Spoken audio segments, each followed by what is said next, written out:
Telluride, Colo. Angelina Jolie made her first trip to the Telluride Film Festival this year with her fourth directorial effort, First They Killed My Father. Based on the memoir by Long Ung, it tells the harrowing story of Ung and her family, who fled their home in Phnom Penh, Cambodia when the Khmer Rouge regime took over and moved from village to village, hiding their identity and former life of privilege.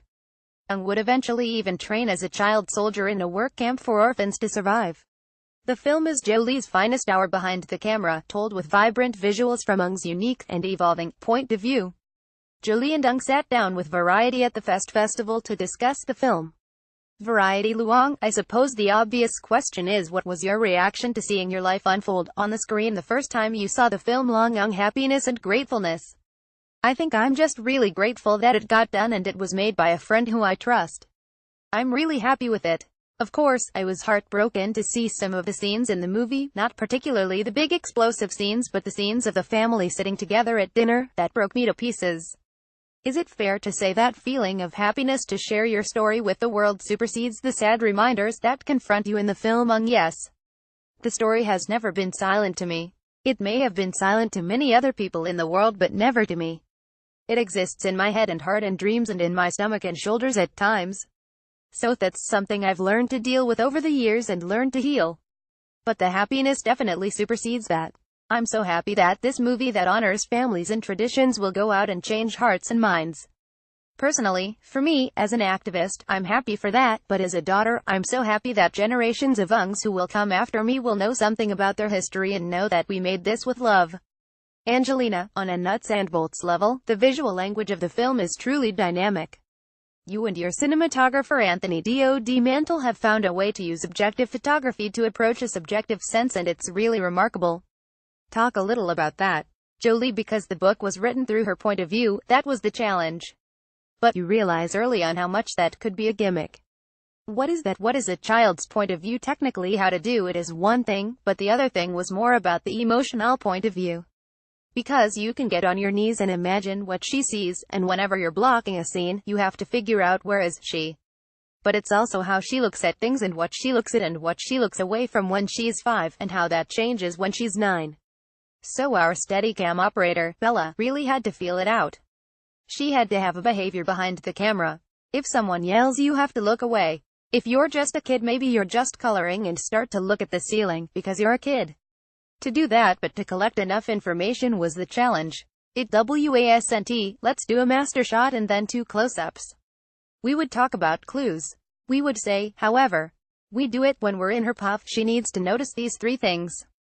At the checkpoint, for instance, she notices the Western things, the pins, the money. These things are going to be taken. And Pa is going to be different and he's going to lie. You create this whole world and shoot very free and wild, which is very Anthony, but however you shoot, you have to pick up these clues.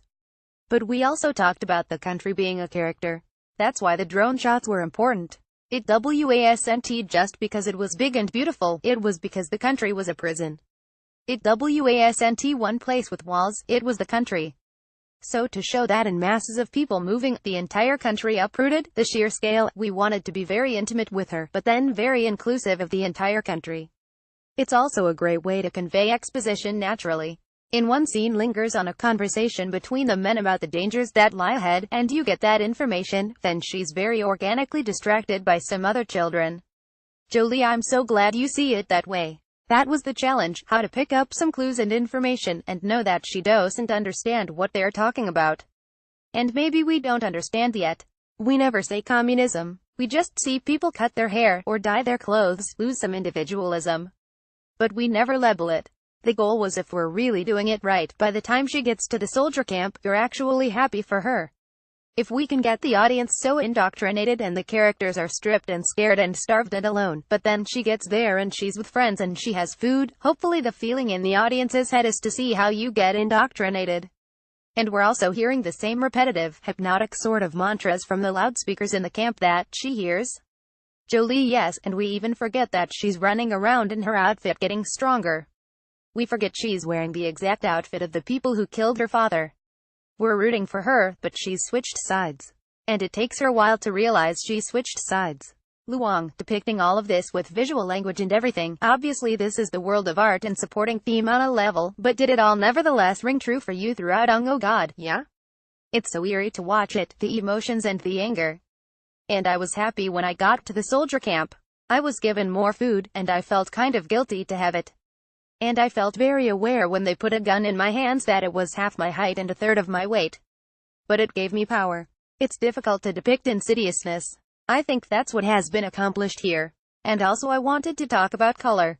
There are the vibrant sort of fever dream aspects to her imaginings early on, and then how the palette shifts throughout the movie. It's very interesting. Could you speak to that, Angelina Jolie? It's interesting because 1, it's sort of about that mix of the horror and the beauty, but it was also the 70s. And the 70s in Cambodia, they had their dancing and their movie theaters and their bell-bottoms, and it was important to see what was stripped away. I wanted people to know Cambodia as it was. Not just narratively did I want to show what she lost, but it was just so vibrant. It was 1975, the year I was born, year 0. So it was about, how can that happen there? And then to see the color stripped away is what the film does. You start to really just focus on the reds and everything becomes almost neutral and black and white. And again, trying to do it so it doesn't feel like a gimmick, but it means something and sparks something. All of these ideas are exciting to play with as an artist and finding the visual ideas that will tell the story. Would you say that, even though this is a sad and harrowing story to tell, that this film is your most exciting creative endeavor so far? Jolie: yes, for all of those reasons.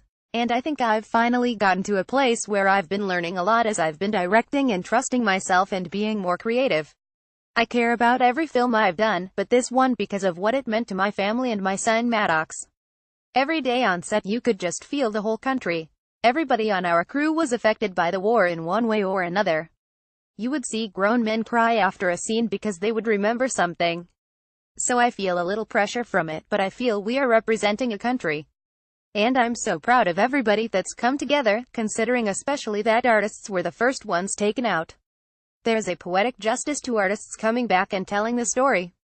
Finally, and off topic, but my phone has been blowing up with news alerts all weekend and I figure as a special envoy to the United Nations you might have something to say about it. What are your thoughts on the potential humanitarian crisis unfolding in North Korea with the ongoing testing of nuclear weapons? Jolie: I think in general, about engagements in the world, of course it's always important to protect your country. And this is not directly related to the question, but I'm somebody who very much believes in diversity and human rights and spreading democracy, but I believe in dialogue above all. I believe in diplomacy. I believe a lack of dialogue and diplomacy and education is dangerous.